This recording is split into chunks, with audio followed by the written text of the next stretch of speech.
wafdi ballaaran uu hogaaminayo musharaxa madaxweyne ku-xigeen ee xisbiga mucaaridka ee wadani ambassador Maxamed Cali Cabdi ayaa safar ku marayay deegaanada xeebta ee gobolka Awdal iyadoo ay maanta u lahaayeen ololaha doorashooyinka xisbiga mucaaridka ee wadani ayaa waxa uu maanta musharaxu kala qayb galay degmada Saylac Toqoshi iyo Lowyacado dadweynaha u soo banaanbaxayay xisbiga mucaaridka ee wadani waxayna dadweynuhu guud ahaantoodba sheegayeen inay u baahan yihiin isbedelka iyagoo halkaasi ka hadlay ayaa waxay yiraahdeen xisbiga wadani maanta wuxuu inooga baahan yahay si uu wax inoogu qabto in aan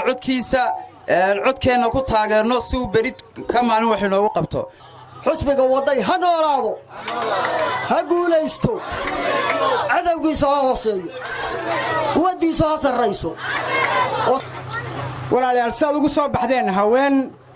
iyo rag aanuug iyo ciroole shucuurtiina sidaad u muujiseen nacaybka aad ka qaadeen 7 sanadood ee xanuunku haystay xisbigeena wadani insha Allah waan ku guuleysanaynaa maxaan ku raadaan waan ku guuleysanaynaa insha Allah xisbiga wadani guul baa u rashaynayaa dadka Saylac waxay diyaar u yihiin in isbedel khayr qaba ay ka filayaan xisbiga wadani waayo waxay arkeen waxa la soo darasay dhibaatooyin fara badan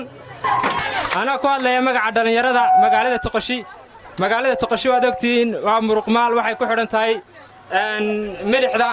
ملح ذا بريان إنه عبارة دعين أنت بيسوال لسعتين حسبك كل مية وحبك ما قبل حكومته وحن رجينا إن حسبك معارض كودني يا صدن هو يدا يدا يلو قال حطي مريسو ما دافين كريسيد قف تعشي قف نعشيبه كوبي يا صدن كاسينو وطني كدورينا كحرابينا كويشنا لا بارنا يميد كلا عشورة لحرحري أيام ما أنت والله لينا يحسب كلمية أو عدونا سراكيل والله لينا يساعد نحسوا قمت دوينا ولا حيان دولتنا المضانة نوانديني انت كدب waxaa halkaasi ka hadlay waftigii warkacayay musharaxa madaxweyne ku-xigeen ee xisbiga mucaaridka ee wadani isla markaana uga mahad celiyay dadweynaha ku dhaqan deegaanada Saylac Toqoshi iyo Lowyacado banaanbaxa ballaaran ay u sameeyeen isla markaana ay ku muujinayeen isbedelka ay u baahan yihiin ayaa waxay yiraahdeen